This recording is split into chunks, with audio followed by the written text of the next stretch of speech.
Hi, everyone. As many of you know, I'm a Visty's chair here in Austin, Texas, I think, the most beautiful city in Texas. And I'm here with Dave Nelson. Many of you have heard some of my other podcasts before, and one of the things I love to do is talk to people in the know, so to speak, who are experts in their field. And David is definitely one of those folks. He has been called the expert in technology, and I've had David several times for a presenter in my Vistage groups. I had him last month, and the groups took several key takeaways that I know that were actionable for them to improve where they're headed. And I know you've presented over 2,000 audiences, and I've read your reviews, absolutely fantastic reviews. And it's great to have you on my podcast today, Dave. Well, thanks for the invitation, Randy. Happy to be here and help evangelize technology to improve business productivity and profitability. Well, I really appreciate that. And you do that, as I mentioned. So let's jump right into it. What would you say is the number one kind of lessons that you're teaching your audiences around technology and where it's going? Well, in general, my message is love technology. We're in a technological world experiencing exponentially accelerating change. And at the same time, we're equipped with our more or less linear brains here. So how do we bridge the gap from our brain to the world? And it is really technology. So I think all of us, regardless of what kind of product or service we sell, we're all running technology companies. So love technology. But then specifically about 2 years ago, December of 2022, generative AI hit. And that was ChatGPT. And subsequently, we've gotten Copilot from Microsoft and Apple Intelligence to enhance our phones. And Google plus Android is doing Gemini. And there's a couple of others out there, Perplexity and Claude, so coming from Anthropic.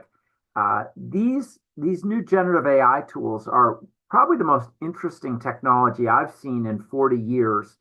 I'm an engineer by training. I run a software company by day. So probably about the most interesting thing we've seen in that 40-year horizon, because they are so easily applicable to our existing processes. And yet they can help us be perhaps on average 30% more productive. So you have to learn how the tool works and sort of redesign your process to incorporate it. But it's not a heavy lift. And all of a sudden, knowledge workers, salespeople, marketing people, HR people, and those of us that are executive leaders are that much more productive. It's kind of interesting to me. Yeah, I shouldn't say this, I'm 74 years old. And if you would have told me 10 years ago that I even considered using AI, I would have said you're full of you know what. Well, we've been talking about AI since about 1955, so I think your attitude is perfectly reasonable. And it was a very complicated thing until we got this generative AI, ChatGPT, and such. Maybe you had to be a data scientist, and there's a lot of programming behind the scenes, and of course, getting the data together and cleansed and aligned and in some kind of accessible place. Those are big challenges. But the thing about ChatGPT that's so interesting is it's got a chat interface. We all know how to chat, and it's consumed a tremendous amount of information, approaching 1 trillion internet words and parameters, which is a few orders of magnitude more than most of us have learned or consumed. So it knows a lot of stuff about a lot of stuff, and that's super interesting. I know I use it to perfect my emails and correspondence, because I'm guilty of, since I'm kind of a D on the DISC scale and don't have a lot of patience. My standard email would be, "Hi, Dave, no." So I need to make it a little bit easier to embrace, you might say, the message that I'm conveying. Yeah, and so you could literally write that message and then give it to ChatGPT and say, make this more friendly or make this more professional. And it knocks out something that's unbelievable. If you're looking ahead a year or two, what do you think will be the greatest benefit that you see going forward? Well, right now, ChatGPT, and again, I'll just use that as a generic term, like I would say Kleenex when I meant facial tissue. So, translate to whatever your favorite large language model slash chatbot slash transformer is. But using ChatGPT today requires us humans. And so you have to give it a task or a question or what we sometimes call a prompt. And then you get the result and then you figure out how you're going to use it. I think if we look perhaps a year down the road, we're going to find that there are a lot of bots that become available to execute things with the large language models on our behalf. And so if you think about, let's say you're using the large language model, you're using ChatGPT to do something, but what you're doing is very structured. It's a standard process. Maybe you copy a prompt, you give it to ChatGPT, you get some kind of result, you take that and you put it into a document or a spreadsheet. When you have something like that, that's a very defined process, that's where we're going to see the evolution of bots that execute those well-defined processes for us. So they'll interact with our data, ChatGPT, and produce some finished report that normally would have required rather mundane or routine human handling.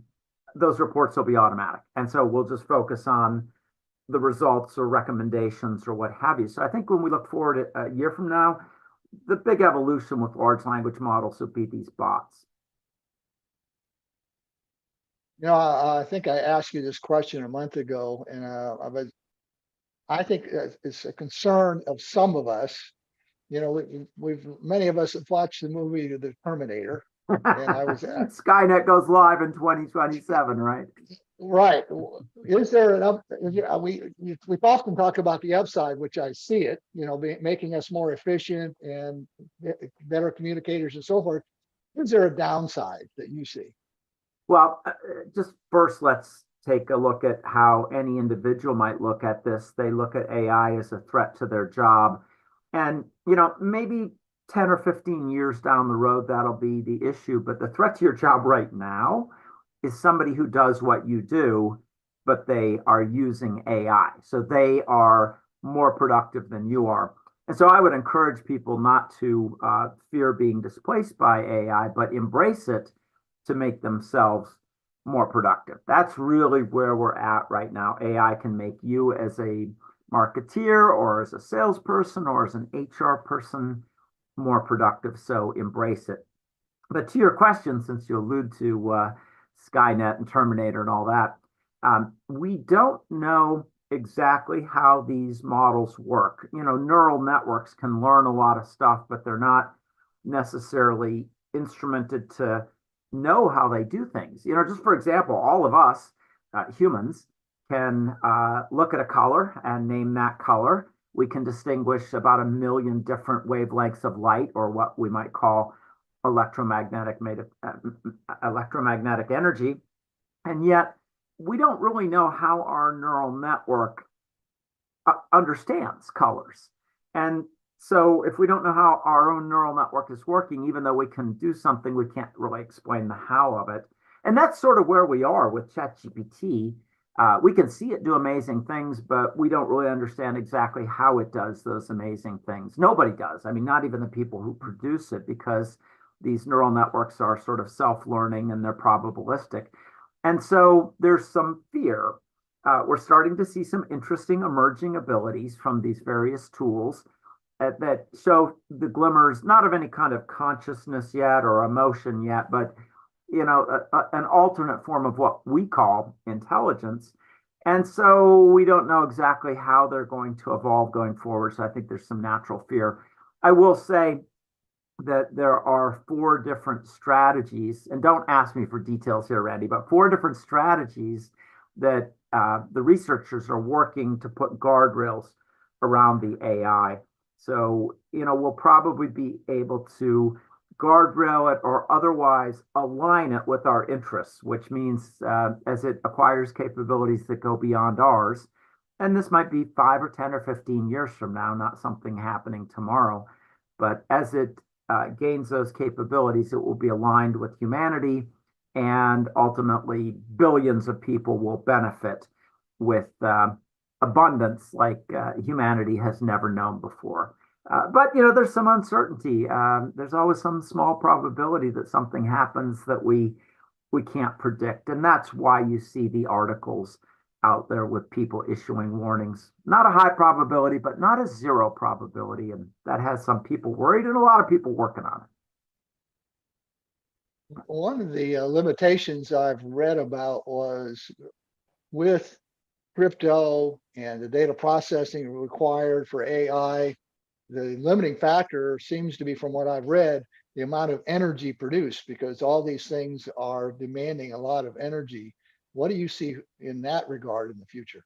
Well, there's probably 5 different, potential issues as we look forward, and one of them is energy. I will say, though, that capitalism is a wonderful thing, and humans are incredibly creative. When we start to focus on a problem, we find solutions. And it's not just that we'll find solutions towards alternate energy, carbon-free energy, but that we're making these tools more efficient. And so ChatGPT, between the original release of version 4 and then what they call 4 Omni, doubled its processing speed at half the energy consumption. So that's like a 4x gain right there once we're focusing on it.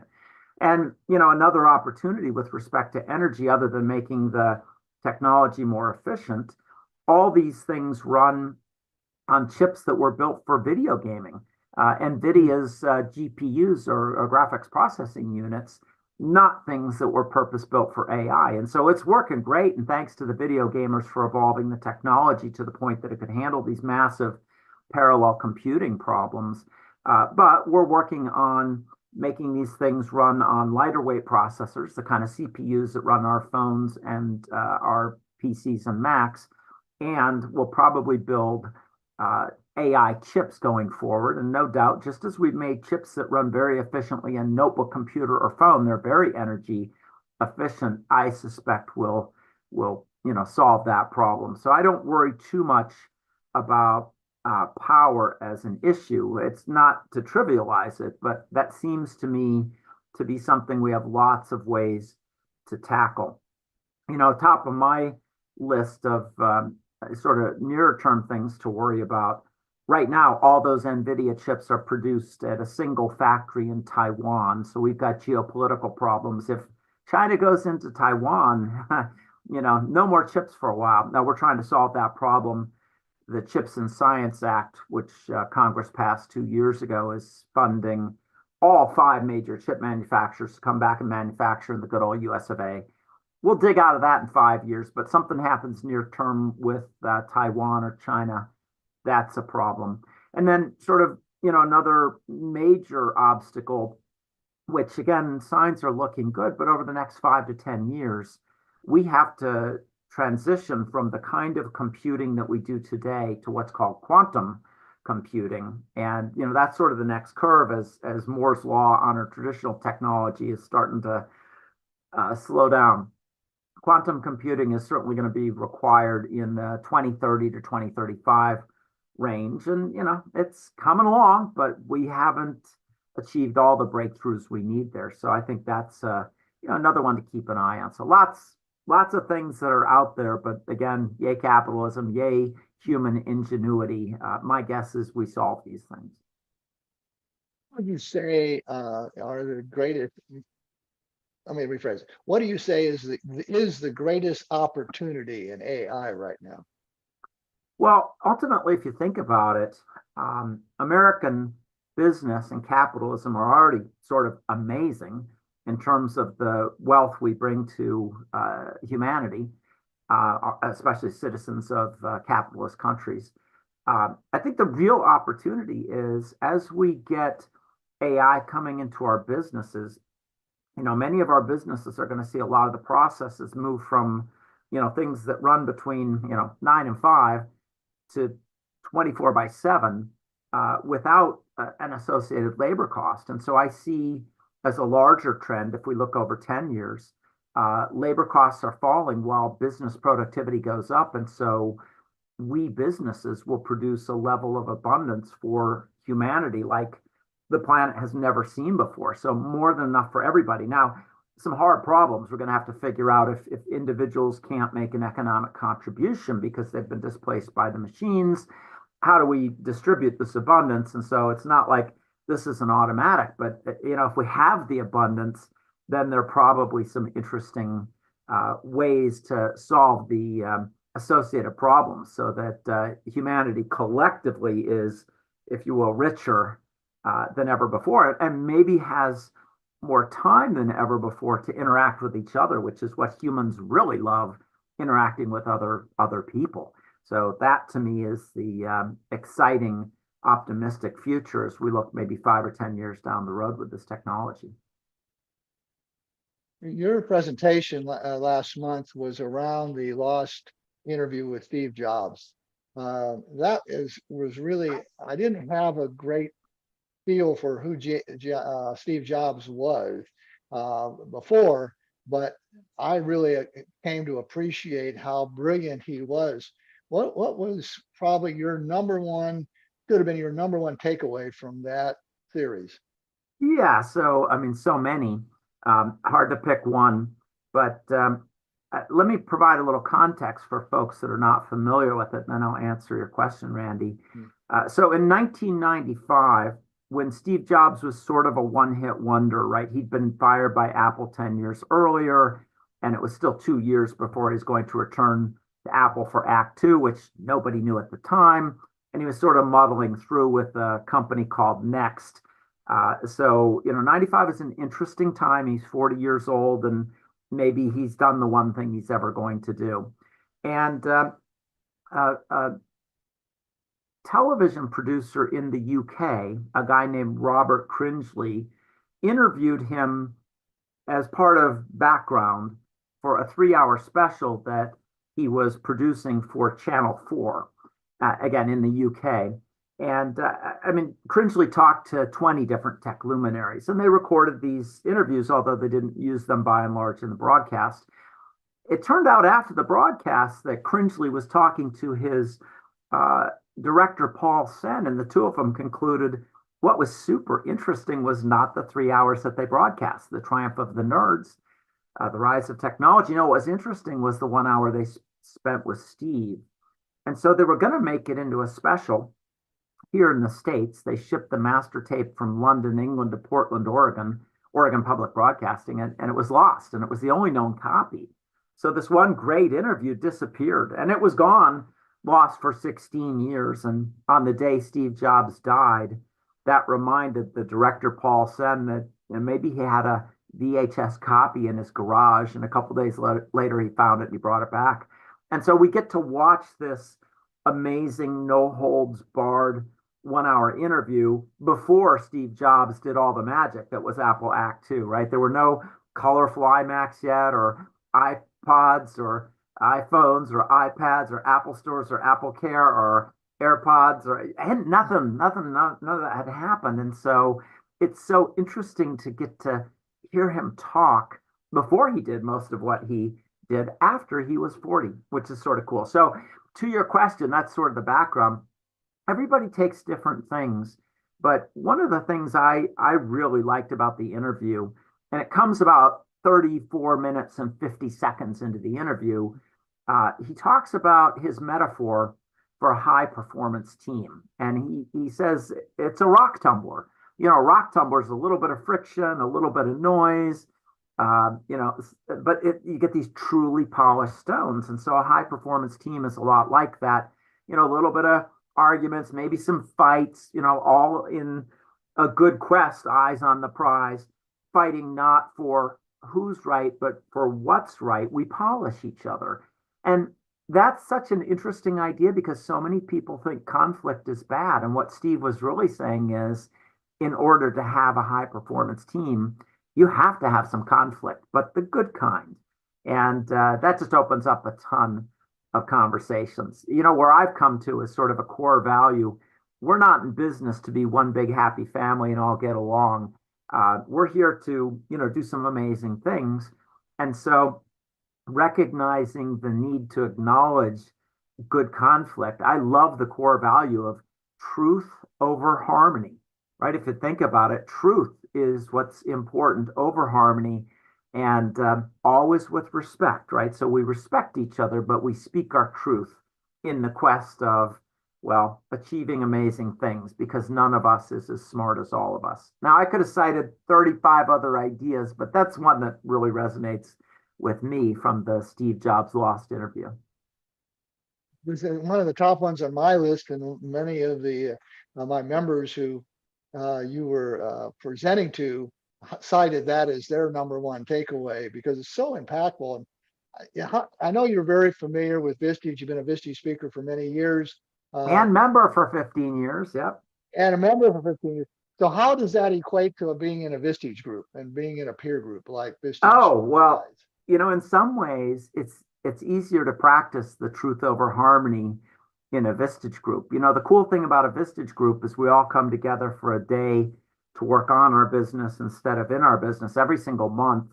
And, there's Vistage groups are constructed with no competitors, right? And so everyone in the room there is sort of equally interested in, prospering from the mastermind themselves, but helping out everybody else. And so, no hidden agendas or, secret purposes. We all have an interest in helping each other. So in a lot of ways, I've heard Vistage call it carefrontational, but, truth over harmony with respect. And we all do better. As a CEO, it is absolutely true. It's lonely at the top, and it's really nice to have a mastermind group to help you solve the hard problems. Randy, I have to comment one other thing. When I first joined Vistage, I'm running a software company, and one of the other members was running a steel casting company, and another one was doing prosthetics and orthotics. And I'm thinking, what do these non-tech people have to teach me about running a software company? And what I ultimately came to learn is that 98% of our problems are sort of similar, independent of the domain, the business. And we have this issue processing process in Vistage. And often when I was helping solve somebody else's problem, I was really helping myself too, because we all have so many of the same problems in our businesses, independent of industry or domain, or sometimes even job function. Yeah, I was a member for 8 years before I became a chair, and that was something that always amazed me. And somebody would bring an issue up, maybe an opportunity, and I would be thinking when we were starting the conversation, that doesn't apply to me. I don't have that particular problem or whatever. And I don't know what percent, but it was a high percent. I'm going, yes, it does. It And I'm does. starting to take notes and what am I going to do now to solve that problem I didn't even know I had yet? Right. And everybody knows that it's easier to solve other people's problems than your own, which is why the process, I think, is so interesting. Right.